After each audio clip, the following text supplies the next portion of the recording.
Ever scroll through TikTok and feel like you're watching the same 5 videos over and over, just with different faces?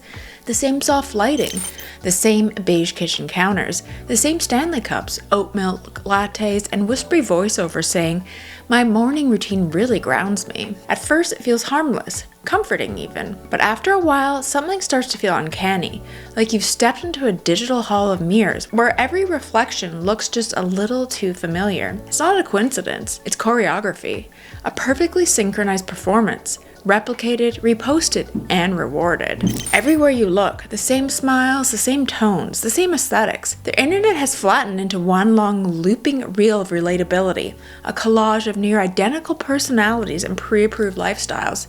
And yet, beneath that surface sameness lies something much larger.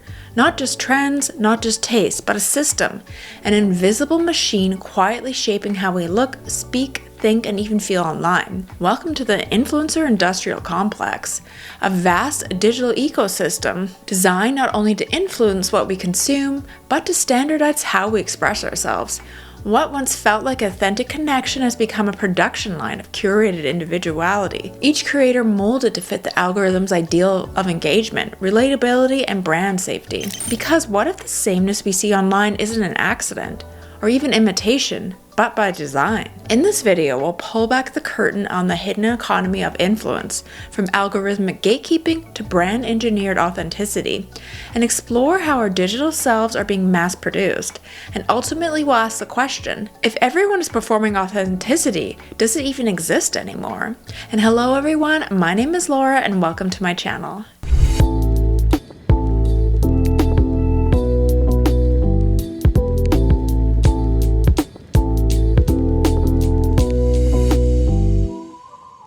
Chapter 1. The Illusion of Authenticity. We live in what marketers like to call the era of realness. It's a buzzword that has seeped into every corner of our digital lives.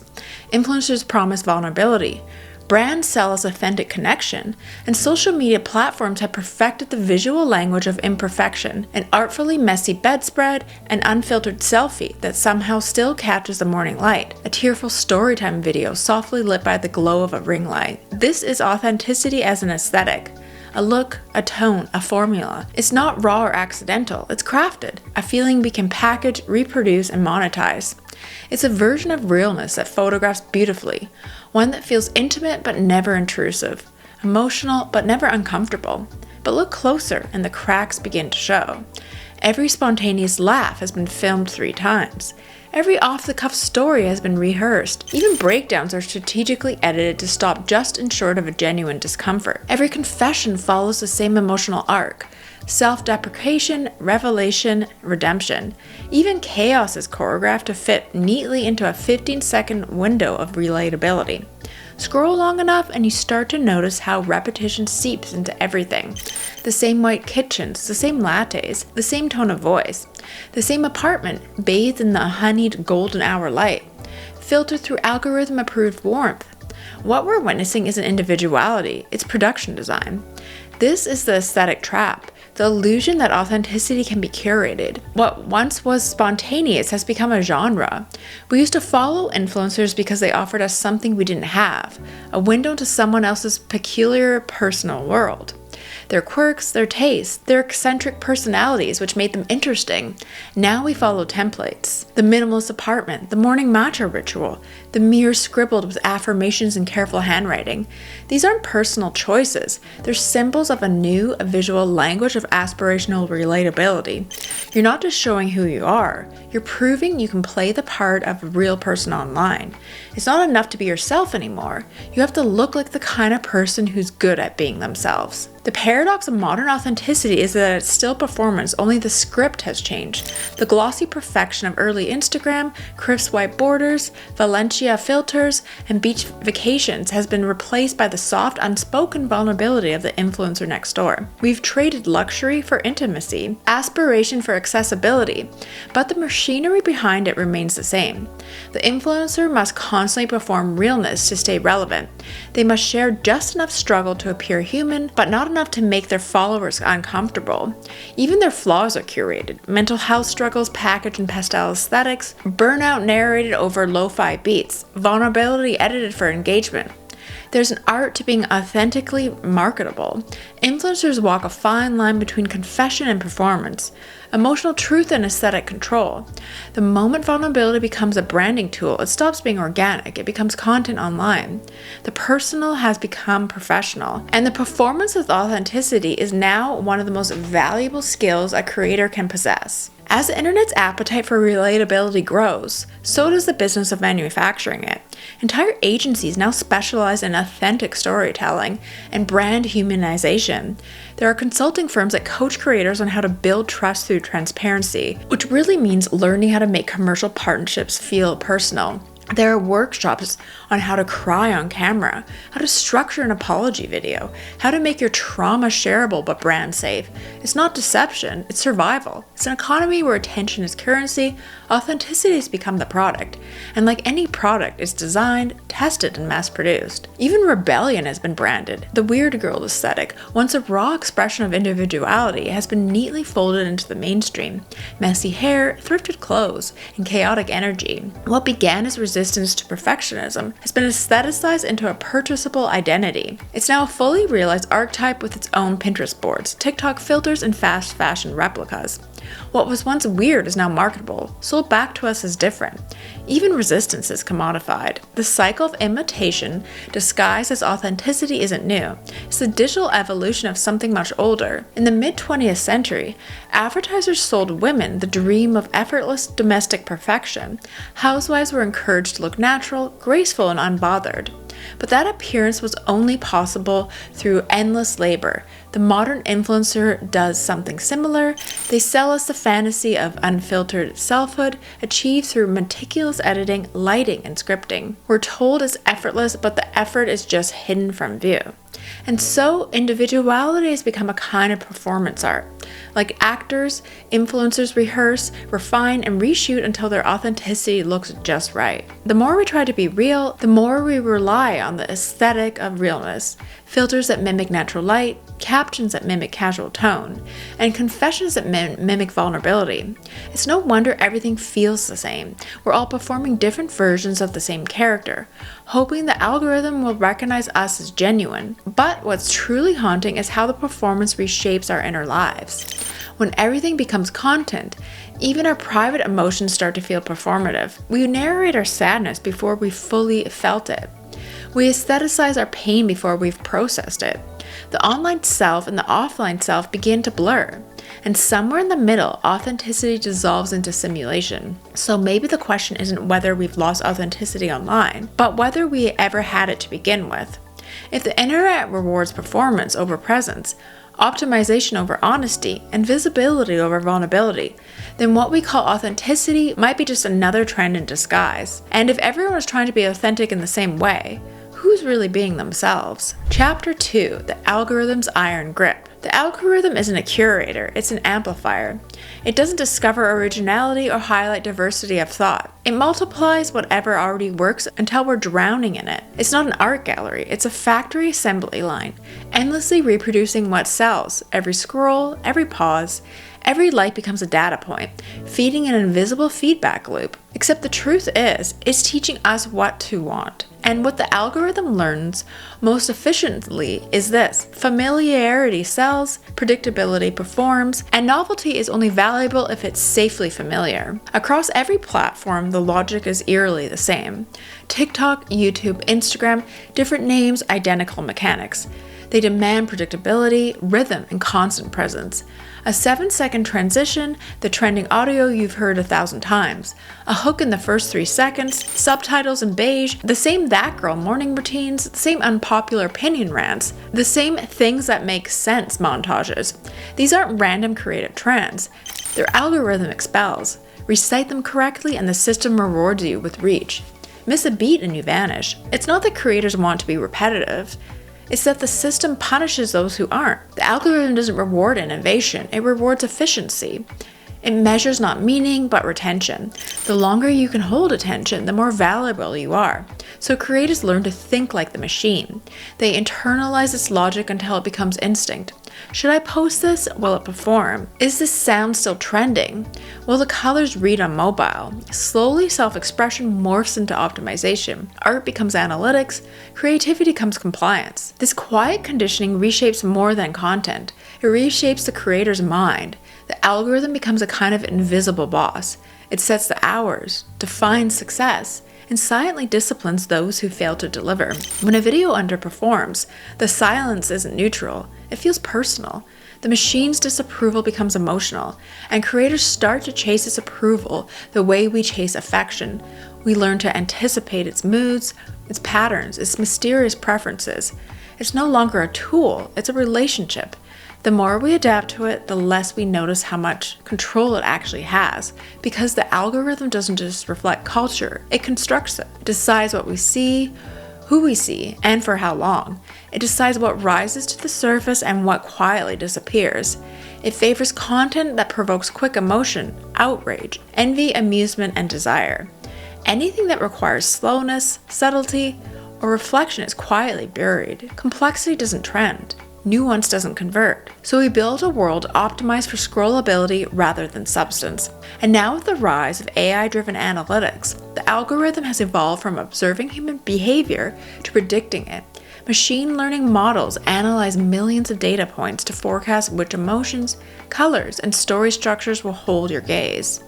They know how long you'll watch a clip before you even see it. They know which faces perform better, which lighting makes you linger, which phrases trigger an impulse to share. In short, AI doesn't just cater to human desire, it engineers it. What's chilling is how seamlessly this control blends into our daily lives. We mistake its manipulation for convenience. We think, the algorithm just gets me, when in reality, it's narrowing our range of experience, quietly training our brains to crave what's predictable. We believe we're discovering new creators and ideas, but what we're actually seeing are the same patterns in slightly different packaging.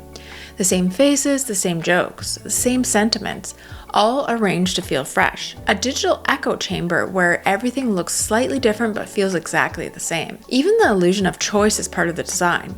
The algorithm offers us millions of options, but only within pre-approved boundaries. It's like walking through a sprawling shopping mall, rows upon rows of different stores, all selling variations of the same thing. There's a sense of abundance, but no true diversity. The thrill of discovery has been replaced by the comfort of the algorithm's gentle predictability. We rarely encounter something that genuinely challenges us, because the system is built to protect us from discomfort. And yet, it's easy to forget that this sameness isn't accidental, it's profitable. Predictability makes engagement measurable. Consistency makes ad revenue stable. The fewer risks creators take, the safer the brands that sponsor them feel. Sameness becomes a business model, an efficient mechanism for turning attention into currency. The algorithm doesn't want surprise, it wants control. The real genius of the system is how it turns us into its collaborators. We willingly play our part, reproducing its patterns, chasing its validation, and mistaking its logic for our own creative instincts. We learn to edit for attention spans we didn't know we had. We internalize the machine's desires until they feel like our own. The result is a generation of creators and audiences who think that they're free, but behave exactly as predicted. And maybe that's the point. Because sameness is easier to sell, familiarity is easier to monetize, and in training us to crave what's predictable, the algorithm doesn't just shape our feeds, it shapes us. It flattens our curiosity, erodes our patience, and quietly makes us all more alike. So perhaps the most unsettling part of the story isn't that the algorithm knows what we like, it's that it's teaching us to like only what it knows. Chapter 3. The production line of personalities. Once upon a time, Hollywood had the studio system, an industrial network of contracts, publicists, and producers who sculpted raw talent into icons. Every actor's name, space, and even mannerisms were carefully curated to appeal to specific audiences. Studios created not just films, but identities. Stars weren't discovered, they were manufactured. And while that system eventually collapsed under its own artifice, its DNA quietly lived on, only now it's found a new home online. Today, influencer agencies are the modern-day studios, managing hundreds of creators, standardizing their content, and shaping them into marketable archetypes. They aren't creating art, they're producing personalities. Every influencer becomes part of a larger assembly line, crafted, polished, optimized for engagement.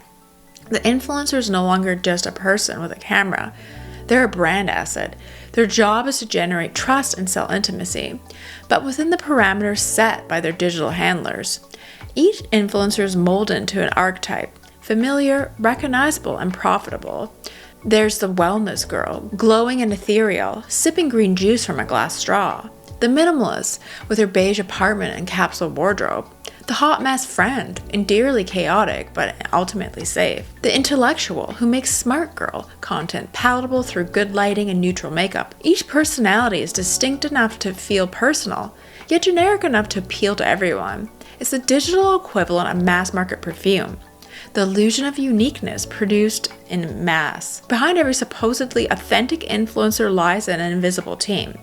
There are brand managers negotiating sponsorships, content strategists identifying audience pain points, and editors ensuring every vlog aligns with brand voice and tone. PR consultants shape how relatable moments are framed, how a breakup becomes self-growth, how burnout becomes balance, how overconsumption becomes self-care.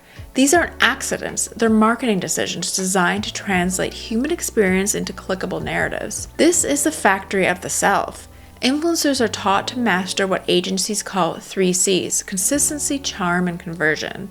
Consistency keeps them in the algorithm's favor. Charm makes them aspirational but approachable. And conversion, the ultimate goal, turns every follower into buyers. Every caption, every sigh, every laugh, every teary-eyed confession becomes a brand touchpoint.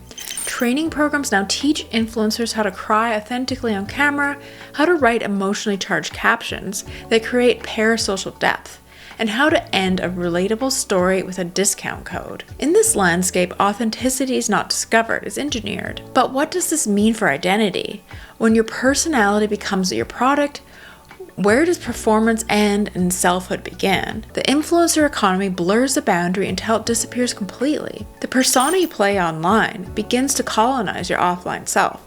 You start to think in captions, to narrate your life in sound bites, to measure experiences not by how they feel, but how they'll look. The self becomes edible. The industrialization of individuality is not new. It echoes the mid-century advertising boom, when women were sold the dreams of effortless perfection. Back then, domestic life was aestheticized and monetized. The perfect smile, the spotless kitchen, the polite hostess, all designed to sell products that promise fulfillment. The Tupperware party has simply evolved into the unboxing video. The hostess apron has been replaced by the skincare fridge. Both are rituals of consumer identity, social performances of femininity wrapped in the language of self-expression. And just like the housewife of the 50s, today's influencer must maintain the illusion of effortlessness. She must always appear in control, always serene, always glowing. She must be aspirational but never intimidating, honest but never alienating, successful but always relatable. Every photo, caption, and partnership is another brushstroke on her carefully maintained image. What we call authenticity is simply the modern version of what advertisers once called aspiration. But there's one key difference. The 21st century ad campaign has a human face. The influencer doesn't look like an actress playing a part. She looks like you. That's what makes her powerful and dangerous.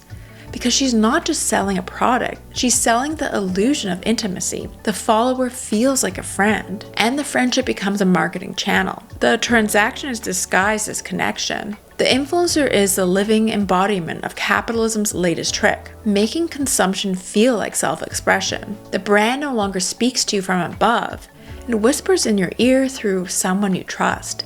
And because it feels personal, it feels real. The modern influencer is the ad campaign that has come to life, speaking in the first person, looking straight into your camera and saying, "This changed my life," and it can change yours too. The difference between then and now is that we believe her. We want to believe her, because in an era of curated perfection, her relatable authenticity feels like truth, even when it's the most carefully crafted illusion of all. And perhaps that's the tragedy of the influencer industrial complex. It has made the performance of being real so convincing that we've forgotten what real even looks like. Chapter 4.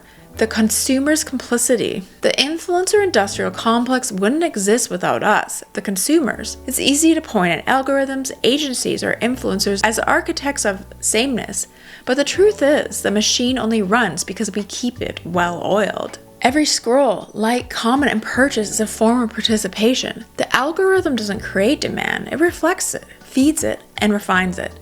We are not passive victims of digital manipulation. We are collaborators. There's something deeply human about our attraction to sameness.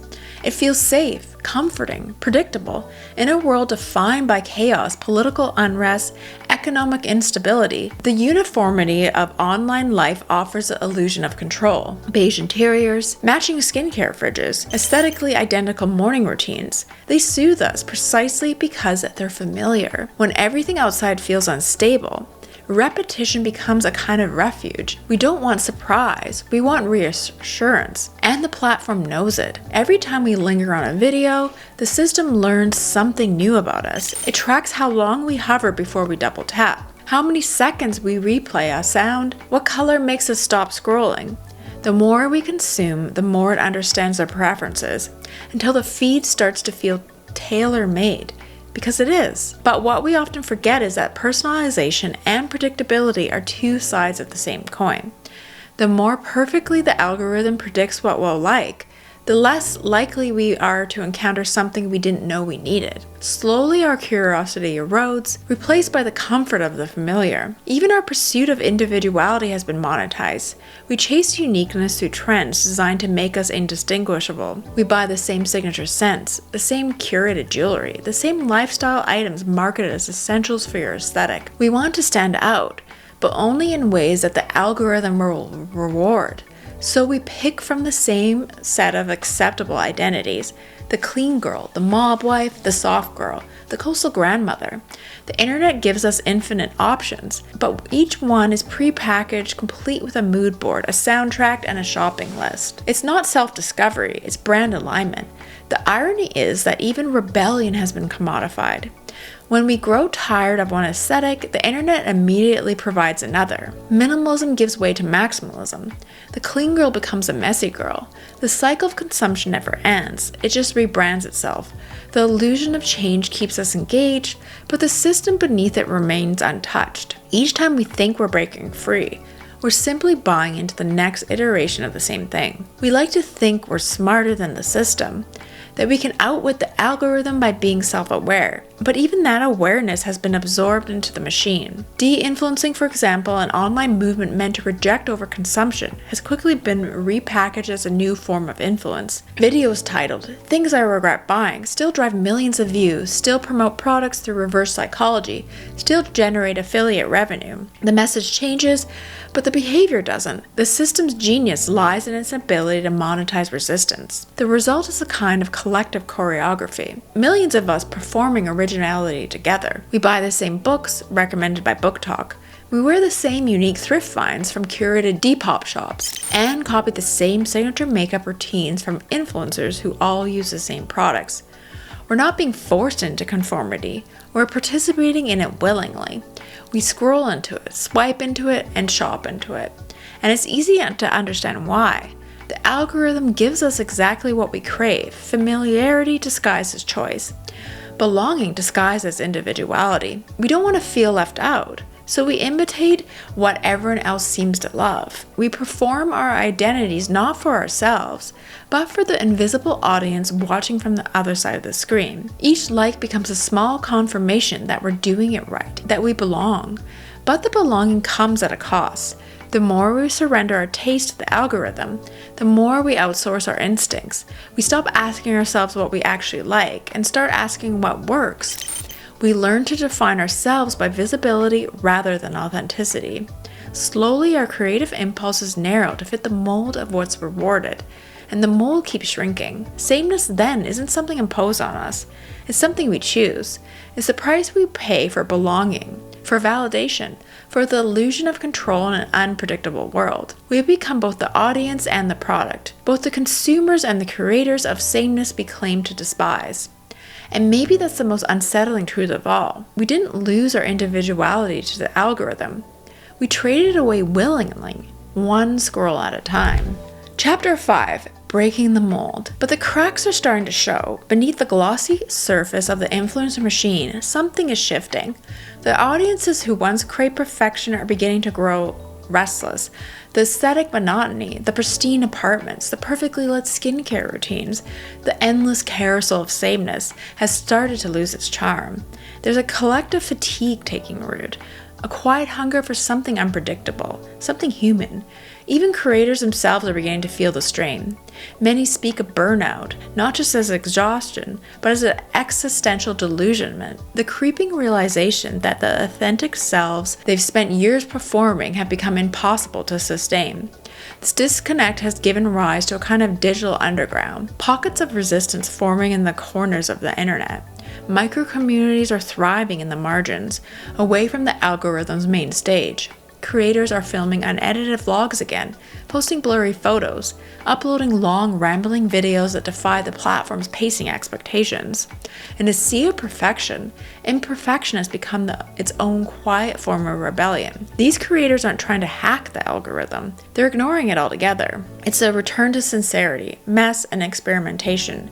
A revival of what the internet once was before everything became content. There are digital artists experimenting with surreal formats that algorithms can't categorize. Writers rediscovering blogs, zine cultures, and newsletters as intimate spaces for self-expression. Small Discord servers and Substack communities are replacing mainstream platforms as sanctuaries for nuance, slowness, and genuine conversation. This is the slow internet movement, where people are choosing depth over speed, connection over reach. It's not about virality, it's about vitality. The most interesting content online today comes from those who don't call themselves creators at all. They're the amateurs, the hobbyists, and the people posting out of curiosity rather than ambition. Their content doesn't fit neatly into any niche, and that's what makes it refreshing. They remind us that creativity doesn't have to serve a purpose or build a brand. It can exist simply because it feels good to make something. The amateur's freedom lies in the absence of pressure. They don't owe the algorithm anything, so they're free to experiment, to be inconsistent, to surprise. This emerging counterculture echoes older movements in art and fashion, moments when rebellion came not from innovation, but from imperfection. In the 1970s, punk rejected the polished production of mainstream rock in favor of rawness and noise. In the 1990s, grunge turned flannel shirts and chipped nail polish into symbols of authenticity. Today's messy internet creators are doing something similar. Their work isn't always beautiful or cohesive, but it feels alive. In rejecting optimization, they're reclaiming something that feels almost radical, the right to be unmarketable. Of course, the system will try to absorb even this rebellion. It always does. We've already seen de-influencing becoming its own trend, with creators monetizing their minimalism or turning anti-consumerism into a new aesthetic. But despite this, something real still flickers. Beneath the irony, there's an authenticity in the fatigue itself, in the collective admission that we are tired of pretending. The future of online culture may not belong to the influencer at all, but to the amateur, the digital equivalent of the artist in the attic, creating not for visibility, but for meaning. These are the people who remind us that the internet was once a place of discovery, for play, and for strange, beautiful ideas that didn't need to trend or to matter. They remind us that creativity still exists beyond the metrics, that art can still be art even if no one clicks like, because the antidote to manufactured sameness isn't more polish. It's another aesthetic rebrand of authenticity. It's risk, the willingness to make something that might fail, that might not be beautiful or algorithmically blessed, the courage to be misunderstood, to be unseen, to post something that doesn't perform. Maybe that's the next wave of the online rebellion, not a new aesthetic but a new attitude. A quiet collective refusal to treat creativity as content, to treat identity as branding, a return to creation as curiosity, rather than currency. Because if the influencer industrial complex thrives on control, then unpredictability, mess, and sincerity, strangeness is the greatest threat. And maybe that's how we finally break the mold. Not through louder rebellion, but through gentler disobedience, through choosing the imperfect, the slow, and the uncategorizable. Through remembering that art, as at its core, isn't supposed to fit neatly on a feed. It's supposed to make us feel something we didn't expect. We live under the illusion of infinite variety, millions of voices, faces, and aesthetics. But behind the glow of our screens, it's starting to all blend together. And the influencer industrial complex thrives on this sameness. It's efficient, marketable, and profitable. And yet, the very thing that makes us human, our strangeness, our unpredictability, our contradictions, doesn't fit in the algorithm's mold. Maybe the answer isn't to log off completely, but to show up differently, to post imperfect photos, to share something that doesn't perform, and to say something you haven't rehearsed. Because the more we flatten ourselves for the feed, the less we feel alive. So here's the final question. When was the last time something online surprised you? And what would happen if you became that surprise? So it's interesting because I guess it's like this with a lot of things in art. Like artists will have their first album and it'll be like a musician, it'll be super raw and emotional. And then once they get success and have all the money and fame, and then they're kind of feeding to like appeal to the masses and make money. And I feel like it's like that with a lot of things. So I think it's like that with a lot of influencers too. They start raw and then they kind of have to become commercial and feed to the algorithm, the masses. So I feel like it'll always be there in one way or another, but it's just interesting how the algorithm has really trained it and made things worse in many ways. All right, thanks for watching and let me know in the comments below.